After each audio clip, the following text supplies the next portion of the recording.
प्रमुख तथ्य। पूरा नाम चंद्रगुप्त मौर्य। जन्म लगभग 340 ईसा पूर्व। जन्मस्थान पाटलिपुत्र, आधुनिक पटना या मगध क्षेत्र। राज्याभिषेक लगभग 321 ईसा पूर्व। गुरु आचार्य चाणक्य, कौटिल्य। राजवंश मौर्य वंश। धर्म परिवर्तन, अंतिम जीवन में जैन धर्म अपनाया।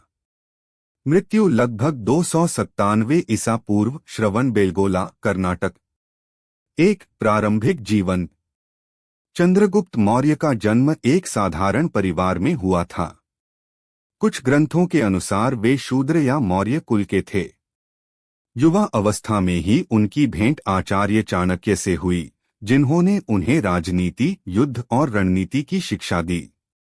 चाणक्य को नंद वंश के शासकों से द्वेष था, इसलिए उन्होंने चंद्रगुप्त को प्रशिक्षित कर नंद वंश को समाप्त करवा दिया। मौर्य साम्राज्य की स्थापना 321 ईसा पूर्व। चंद्रगुप्त ने चाणक्य के सहयोग से नंद वंश को पराजित कर मौर्य वंश की स्थापना की। राजधानी थी पाटलिपुत्र। उन्होंने एक संगठित सेना और प्रशासन की नींव रखी। सिकंदर के उत्तराधिकारी से संघर्ष। सिकंदर के मरने के बाद उसके सेनापति सेल्यूकस निकेटर ने भारत में अपना प्रभुत्व जमाने की कोशिश की। चंद्रगुप्त ने उसे पराजित कर अफगानिस्तान, बलूचिस्तान और पाकिस्तान के कुछ हिस्सों को मौर्य साम्राज्य में मिला लिया। सेल्यूकस ने अपनी बेटी की शादी चंद्रगुप्त से की और उसे 500 हाथी उपहार में दिए।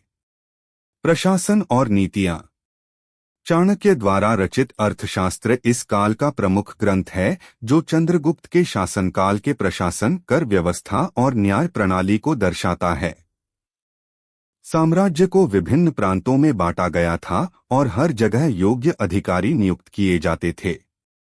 धर्म परिवर्तन और अंतिम जीवन। अपने अंतिम वर्षों में चंद्रगुप्त ने सत्ता अपने पुत्र बिंदुसार को सौंप दी।